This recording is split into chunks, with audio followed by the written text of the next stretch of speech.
নির্বাচন কমিশন বলেছে কোনো পোস্টার লাগানো যাবে না, বিলবোর্ড লাগানো যাবে না। ঢাকা 8-এ আমি আপনাদেরকে এটা, আলাল ভাই পাশে আছেন তবুও বলি ভাই রাগ করেন না, মানে আমার সাথে অনেকে স্বাভাবিকভাবে সারাদিন যেহেতু রাস্তায় থাকি ভাইরা ছবি তোলে, সেলফি তোলে। আমার সাথে আমরা একটা হিসাব করে দেখছি 100 সেলফি বা ছবির মিনিমাম 95টার পিছনে আব্বাস ভাইয়ের অথবা জামাতের হেলাল ভাইয়ের দুইজনের পোস্টার অথবা বিলবোর্ড। আমরা সবাই মিলে বললাম যে সিসি ক্যামেরা থাকবে, প্রত্যেকটা কেন্দ্রে থাকতে হবে।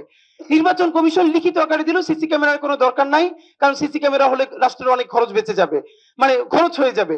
এই নির্বাচন কমিশনকে আপনি গিয়ে সাংবাদিকরা একটা প্রস্তাব দিতে পারেন, গিয়ে বলবেন যে আমরা হিসাব করে দেখছি সামনের নির্বাচনটা ভালো করার জন্য পুরো নির্বাচন কমিশনের সবার আমেরিকা, ইংল্যান্ড, অস্ট্রেলিয়া থেকে 10টা দেশ সফর করে আসা উচিত। লাভ দিয়ে উঠে বলবে সঠিক, এটা যাওয়া দরকার।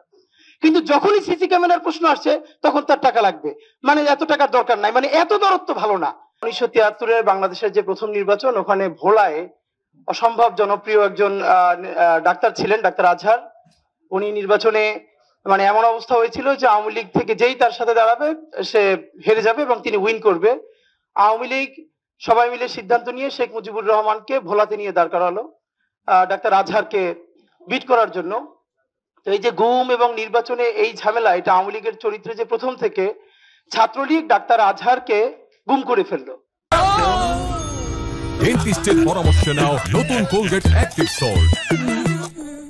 এবং নমিনেশন পেপার সাবমিট করার তারিখ শেষ হওয়া পর্যন্ত তার আর কোনো খবর নাই। এরপর যখন সময় শেষ হয়ে গেল তারপর ডাক্তার আজহার ফিরে আসলেন এবং তিনি, ডাক্তার আজহার হচ্ছেন বিএনপির সম্ভবত বর্তমান যে স্ট্যান্ডিং কমিটি হাফিজ সাহেবের বাবা। এটা আমরা অনেকেই হয়তো জানি না যে ছাত্রলীগ সেই আমল থেকে নির্বাচনে গুম করে এবং জাতির জনকের বিরুদ্ধে আবার একজন দাঁড়াইতে পারে, তারে গুম করা তো এমনিই জায়েজ, আবার কি। তো আমি যেটা একটু ছোট করে জাস্ট বলা যে এই চরিত্রটা এইবারে আরিফিন ভাই যেটা বললো যে এবার যেহেতু আমলারা সিল মারতে পারবেন না, আপনারা দেখেন এই মানে আমার হয় কি, আমরা যখন সিডাপের মতো একটা ভারী ভেন্যুতে কথা বলি তখন এত থিসিস অফিসার থাকে, কয়েকজন অ্যাসিস্ট্যান্ট প্রিজাইডিং অফিসার থাকে, প্রত্যেক কেন্দ্রে আবার পুলিং অফিসার থাকে এবং এই সবাই থাকে ওই উপজেলা বা জেলার লোকজন, মেইনলি স্কুলের টিচার, কলেজের টিচার, মাদ্রাসার টিচার, সাথে কিছু ব্যাংকার, এরা এখানে করেন। ব্যাপার হলো আপনারা এটা খুব কমন স্ট্র্যাটেজি, সেটা হচ্ছে যারা আমরা যাদেরকে হেভিওয়েট প্রার্থী বলি মেইনলি, তারা যেটা করেন 5-7 জন ডামি দাঁড় করায় দেন।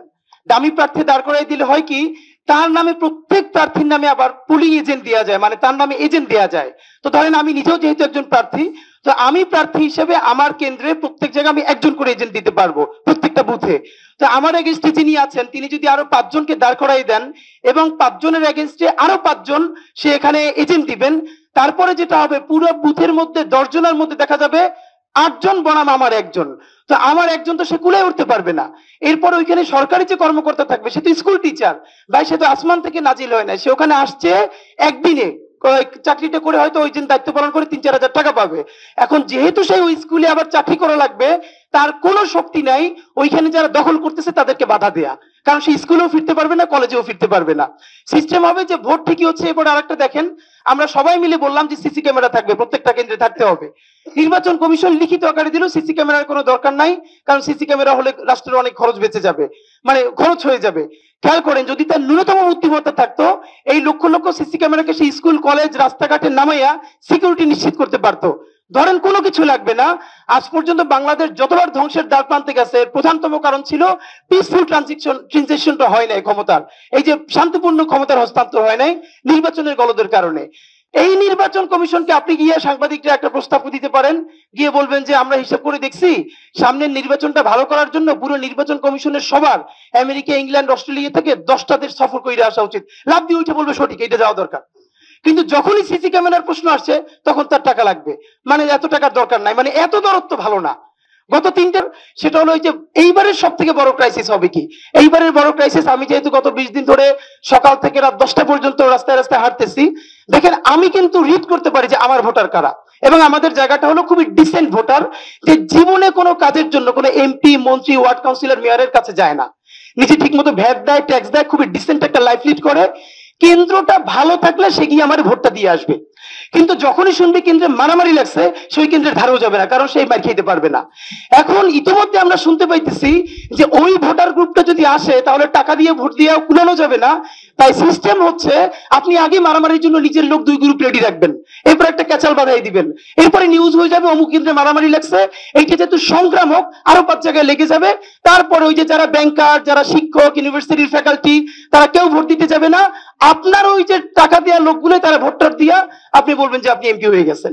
তো আমাদের জন্য এবার সব থেকে যেটা গুরুত্বপূর্ণ ব্যাপার সেটা হলো এই ডিসেন্ট ভোটাররা যারা ভোট দিতে চায় তাদের জন্য পরিবেশ তৈরি করা। এবং এখন নির্বাচন কমিশন এই যে বলতেছে যে ইয়েলো জোন করবে, এই জোন করবে, নির্বাচন কমিশন বলেছে কোনো পোস্টার লাগানো যাবে না, বিলবোর্ড লাগানো যাবে না। ঢাকা 8-এ আমি আপনাদেরকে এটা, আলাল ভাই পাশে আছেন তবুও বলি ভাই রাগ করেন না, মানে আমার সাথে অনেকে স্বাভাবিকভাবে সারাদিন যেহেতু রাস্তায় থাকি ভাইরা ছবি তোলে, সেলফি তোলে, আমার সাথে আমরা একটা হিসাব করে দেখছি 100 সেলফি বা ছবির মিনিমাম 95টার পিছনে আব্বাস ভাইয়ের অথবা জামাতের হেলাল ভাইয়ের 2 জনের পোস্টার অথবা বিলবোর্ড। ঢাকা 8-এর এমন কোন জায়গা আল্লাহর ওয়াস্তে নাই যেখানে দাঁড়িয়ে ছবি তোলা যায় কিন্তু পিছনেই প্রার্থীদের পোস্টার নাই। ভাই আমি গরিব মানুষ, আমার 2টা পোস্টার লাগাবো এখন কই? তো পোস্টার তো বৈধ, তো এখন নির্বাচন কমিশন বলছে কি পোস্টার লাগানো যাবে না, তাহলে আপনি পোস্টার অপসারণ করতে পারতেছেন না কেন? 7 দিন সময় দিতে তুলে ফেলেন। তাহলে আমি বলতে চাই পলিটিক্যাল কালচার, এখন সিটি কর্পোরেশন আইসা যে বিলবোর্ড খুলবে, পোস্টার লাগাবে, সিটি কর্পোরেশনের তো টাকা দিছি আমরা সবাই, সে কি আব্বাস ভাই আর হেলাল ভাইয়ের পোস্টার লাগানোর জন্য পেইড করা হয়েছে? যে পোস্টার লাগাইছে তাকে খুলতে হবে, আমি পোস্টার লাগাইলে আমি খুলবো। এবং আপনি যদি সাহস থাকে আপনি কইরে দেখান, সময় দিছি 3 দিন, হেলাল সাহেব, আব্বাস সাহেব, XYZ যত সাহেব, ওসমান সাহেব, আদি সাহেব, পোস্টার যারা লাগাইছো সব পোস্টার 3 দিনের মধ্যে নামাবা, না নামলে প্রার্থীতে বাতিল। যদি দেখাইতে পারেন তাহলে সামনে নির্বাচনের আমাদের রাস্তা আছে।